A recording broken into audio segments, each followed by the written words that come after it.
What's up, lore masters? Today I'll be taking a look at Sisko's actions in For the Uniform. Specifically, his decision to use poison against a quote-unquote Maquis colony in order to force Eddington to surrender. If you haven't seen the episode, you might want to consider doing so. With that out of the way, let's just get into it.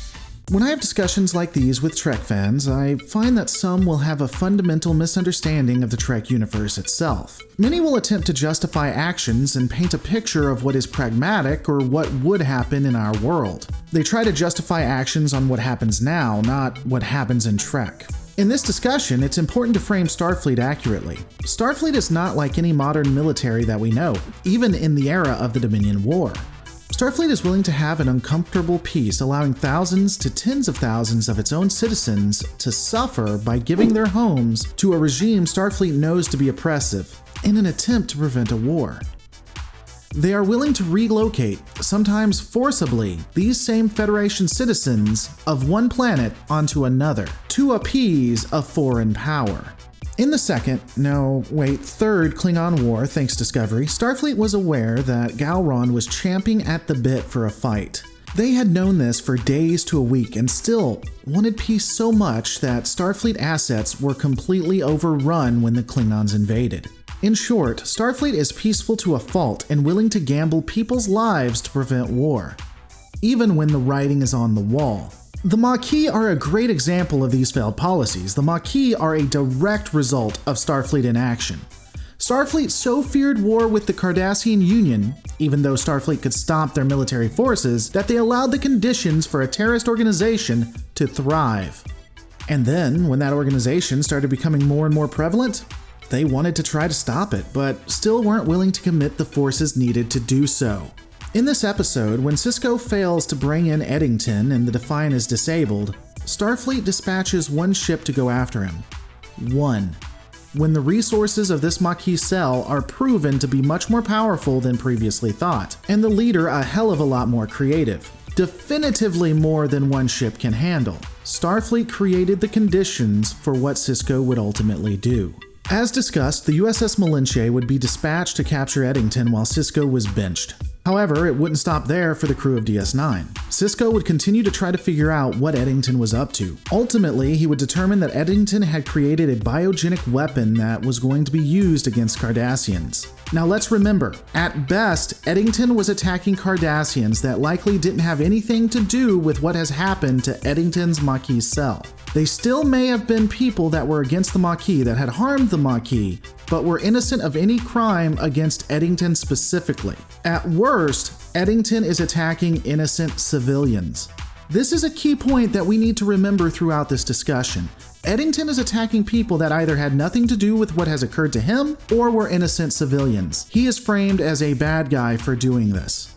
At this point, Sisko would order the Defiant to pursue Eddington. There's an attempt to understand Sisko's reasoning when he is approached by Dax. Which, by the way, Dax plays a very annoying yes man in this episode. She adds nothing and only encourages Sisko with no depth. I'm glad her character is generally better than this, but she is written horrifically here. But anyway, in this conversation, Sisko points out all the problems with what he's about to do. The ship is barely operable. He's putting his crew at unnecessary risk. He's been ordered not to do it. The Malinche presumably could handle the situation. He is risking his commission on what is quite obviously a personal vendetta. However, it's not to say that there aren't some good justifications for Sisko to go after Eddington. There is the very real possibility that if Sisko does nothing, innocent people may get hurt. Eddington is going to commit acts of terrorism. He's going to poison entire planets, and if something goes wrong, people are going to die. And as stated, he's doing it against people whom either have not personally done anything to him or his cell, or who might be completely innocent. And the Cardassian Union is nothing if not opportunistic. They may use this politically to gain more territory or create another border war. In this situation, I personally believe that Sisko is doing the right thing by going after Eddington, though he's doing it for the wrong reasons.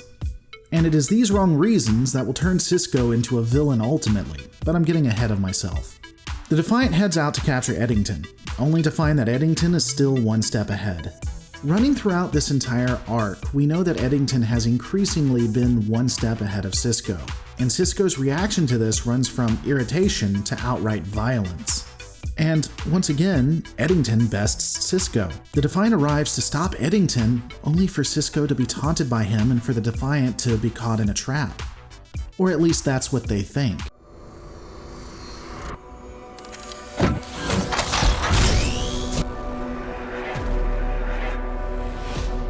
However, here's an interesting point.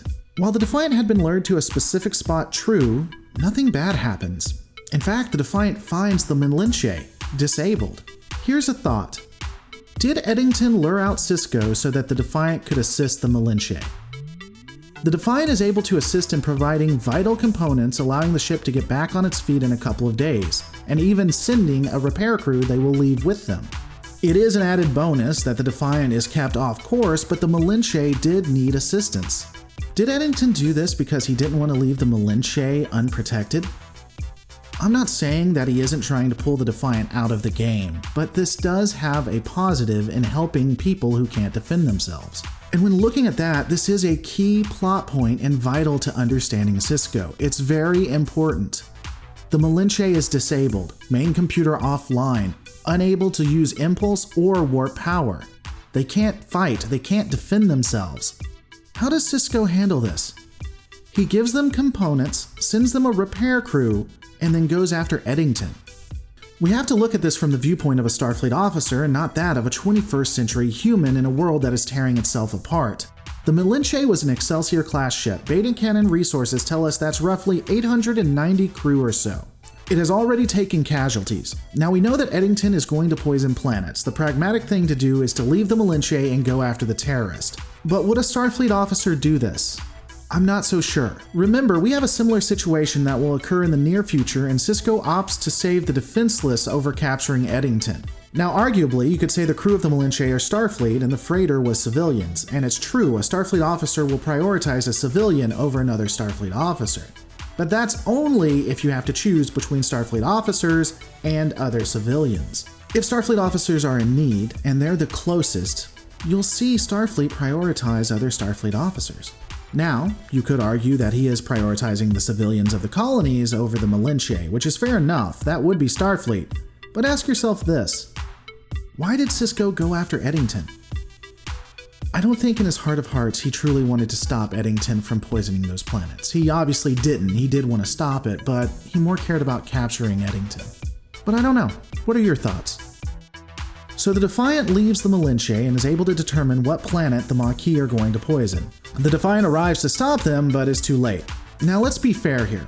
The Maquis have just committed an act of terror. They have done something horrific. They are guilty as sin. This is a terrorist act that they have shown they will commit and intend to commit to other planets. And the number of planets could range from those in the teens to the 20s. Again, thousands to tens of thousands, if not hundreds of thousands of Cardassians are about to suffer. They have to be stopped. However, we then see what I think is the line too far for a Starfleet officer. Sisko goes from a Starfleet officer trying to save innocence and protect the Starfleet ideals to a villain. Not an anti-hero, an actual villain. The Defiant detects two Maquis ships making a run for it. Sisko orders pursuit and then orders the destruction of one of the Maquis raiders. Now let's pause a second. To a 21st century mindset, this is arguably justifiable and pragmatic. You have terrorists who are attempting to escape. It is not out of the bounds to utilize force to stop them, including lethal force. But even in a 21st century mindset, the raiders are no match for the Defiant. The Defiant can attempt to disable one or both. The Maquis can't outrun the Defiant and can't outfight it. Eddington admits as much in the future. It takes more time to disable a ship than destroy it, granted, but even if one gets away, you now have prisoners that can assist you in capturing the rest of the cell. I do think you can make a reasonable argument for why shooting to kill first is justifiable in a 21st century mindset. But we're not in the 21st century and we're not dealing with modern militaries. We're in the 24th century and dealing with Starfleet. We're talking about Starfleet officers that have a near unreasonable ideal, even for the century they are in. A Starfleet officer would attempt to disable first. At least one ship was not going to get away. The Defiant's hand wasn't forced here. Now maybe, if Eddington would have done an action to force a choice of destroying them or letting them escape, then Sisko would have destroyed the vessel and been justified. And even that is a debatable point. I agree, allowing the ships to escape is not a viable option. Stopping them is required, but we aren't at killing them. Not yet. This is not the actions of a Starfleet officer, but that of an obsessed man.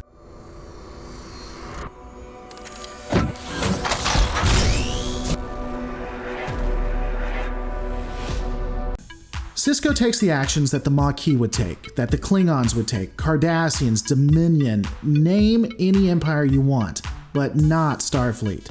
Starfleet is supposed to be better. But destroy the Maquis raider, Sisko would, and Eddington responds by disabling a Cardassian freighter. Sisko is forced to choose between going after Eddington or saving the civilians. In this instance, Sisko ultimately does make the right choice, at least by Starfleet standards. Sisko does save the freighter, but in my opinion, his continued slide down that of becoming a villain is almost complete, even with this one saving grace. Once again, Sisko is defeated by Eddington and he begins to recoil, become introverted, moves away from the crew. And then, Dax, the person who makes Deanna Troi look like a competent counselor this episode, would encourage him to become the villain. Allow me to clarify. She pushes him to commit an action that could result in the death of people who had nothing to do with the terrorist actions. My God, when did Voyager writers take over Dax? It is at this point that Sisko decides to start poisoning the planetary atmospheres. Let's address a few things here. They continue to try to make Sisko the character of Inspector Javert. This is a tenuous connection at best. Eddington is clearly a bad guy, a terrorist willing to kill civilians. Jean Valjean is an ex-convict that is on the mend. He becomes a great man and does tremendous good. Javert is obsessed with catching him, and while Javert isn't exactly a man of the people, he doesn't commit what is either a war crime or a terrorist act or both. The ending of Javert's arc is committing suicide. It shows how living an inflexible lifestyle will result in pain and is a cautionary tale. Sisko's story has nothing to do with him losing anything. It only shows he doesn't care about possibly hurting innocent people. He just wants his man. There is no tragic tale here either. Nothing of negative consequence happens to Sisko. This comparison is flawed to all hell and back. And even if we assume it's how Eddington feels and isn't a literary comparison the writers wanted you to think about, then fine, whatever. But any sane person can see how this is completely flawed and shouldn't be played out for Eddington's jollies. But if you want to use this against him, which I don't think is the greatest idea, but let's go ahead and go with it. I still have my doubts, but maybe. Let's play his game. Let's play it out. And if we're going to do this, the answer is to pretend to become the villain, not actually become him. Sisko, in attempting to be Javert, becomes worse than he is. Continuing, Sisko sends out a message that Eddington is to give himself up, as well as his biogenetic weapons, or Sisko will begin poisoning Maquis colonies. Now hold up again. Let's rewind. Sisko stated that he would attack Maquis colonies, except there aren't any Maquis colonies. Sisko even admits that the Maquis are a resistance group later, which is far less organized. And at later points, Eddington notes that the people Sisko attacks are innocent, at least when it comes to the Malinche. But most likely they're innocent in all instances. No, Sisko took an entire group of people and classified them as a vocal subgroup. Now, when we do that in the real world, we're demonized. When Sisko does it, he's a fracking hero. I guess it's okay to be a bigot when you're in command of the pimp hand.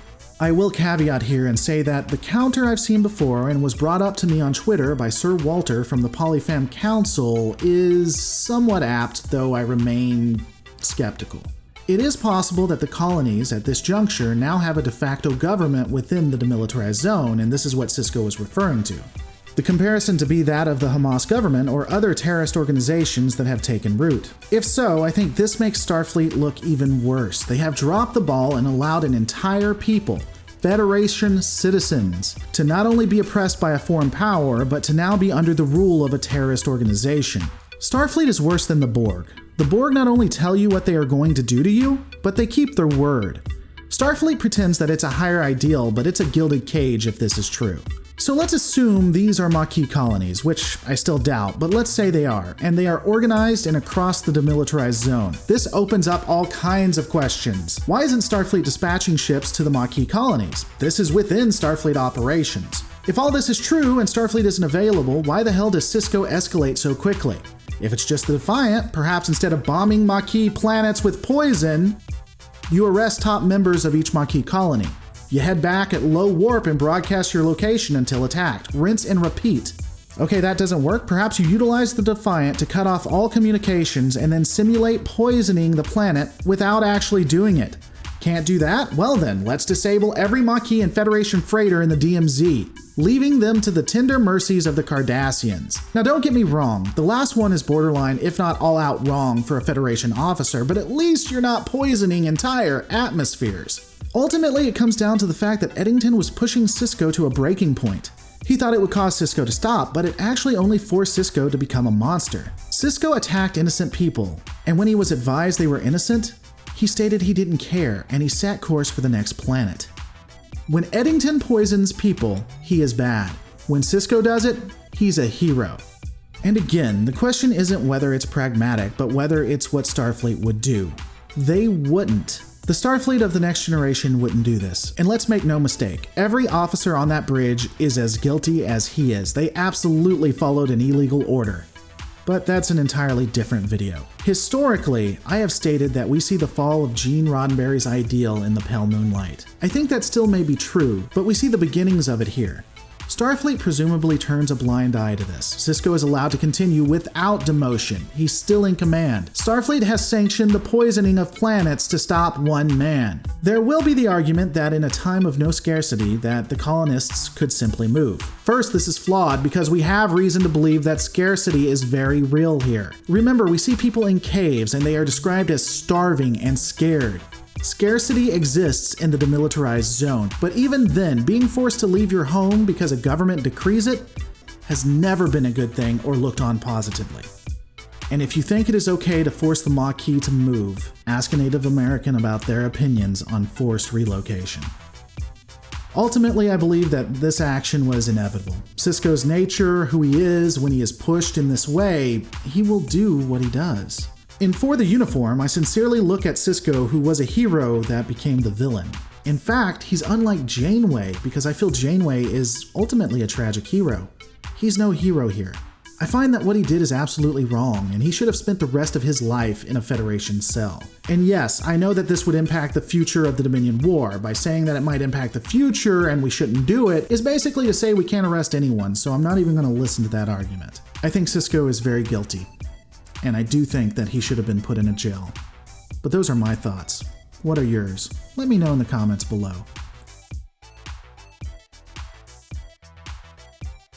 Guys, this is a brand new way of doing things. It makes more planning, it takes a lot more thought, and there's a ton more work in both recording and post-production. By doing this style, it means you'll get about half the videos you usually do, but it will be in depth. Please let me know your thoughts on this style in the comments below. With that out of the way, always remember, in the end, our lives are just stories. Make yours a good one. What's up, Lore Masters? This video is brought to you by the Transwarp is Not in the Movie t-shirt. It is currently on sale for 30% off. Tell anyone who watches The Anti-Tracker or Star Trek 3 to go pound sand. Transwarp has never been in the movie, and they know it by looking at your shirt. If you want to further help the channel, consider becoming a patron at patreon.com/Lore Reloaded. It really helps out.